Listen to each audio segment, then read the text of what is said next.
শুনুন, ইসলামী রীতি রেওয়াজ সম্পর্কে জানার জন্য একটা হাদিস শরীফ আপনাদের জানা থাকা উচিত।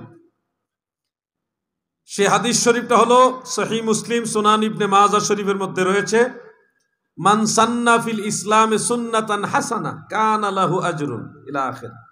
ইসলাম ধর্মে কেউ যদি ভালো রীতি কেউ প্রচলন করে তাহলে ইহার জন্য তার উত্তম প্রতিদান রয়েছে। তবে ওয়ামান সান্না ফিল ইসলামে সুন্নাতান সাইয়্যাতান, যদি কেউ মন্দ রীতি প্রচলন করে তাহলে এটার জন্য তার পাপও রয়েছে। ইসলামের রীতি হলো দুইটা, একটা উত্তম রীতি আর একটা মন্দ রীতি। মনে রাখবেন,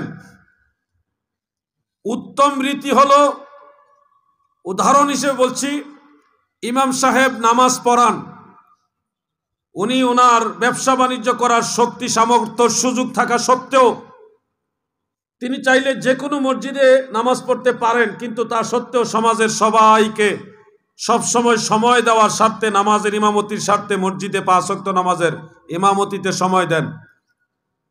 সেই সুবাদে ওনাকে অর্থনৈতিকভাবে সহযোগিতা করা, ওনার ফ্যামিলির দিকে সহযোগিতা করার স্বার্থে ওনার 3 বেলা খাবারের ব্যবস্থা মাহফিল বা মসজিদ কমিটি আপনারা করে দেন। এই খাবার দেওয়ার রেওয়াজটা সুন্নত না, সুন্নতে রসুল না, কিন্তু সুন্নতে হাসানা, সুন্নতে হাসানা। কারণ এই রেওয়াজ চালু থাকলে নামাজের জামাতের ব্যাপারে সহযোগী হবে, না হয় ইমাম পাওয়া দুষ্কর হবে, দুরূহ হবে। ইমাম সাহেব নিজের পেট বাঁচাইব আগে না মসজিদে ইমামতি করব আগে? অবশ্যই তাকে পেট বাঁচাইতে হবে, এরপরে ইমামতি করা তার জন্য ফরজ না। সে নামাজ পড়া ফরজ, কিন্তু ইমামতি করা ফরজ না। কিন্তু সমাজের মসজিদের সুবিধার্থে সমাজবাসীর অনুরোধে ইমামতি করতে গিয়ে ব্যবসা বাণিজ্য অন্যান্য দিকে সময় সে দিতে পারে না, বিধায় তার 3 বেলা খাবারের ব্যবস্থা করা মসজিদ কমিটির দায়িত্বের উপরে বর্তায়। বিধায় ইমাম সাহেবের 3 বেলা খাবার দেওয়ার এই প্রচলনটা হলো সুন্নতে হাসানা। এটা উত্তম কাজ। এটা কি কাজ?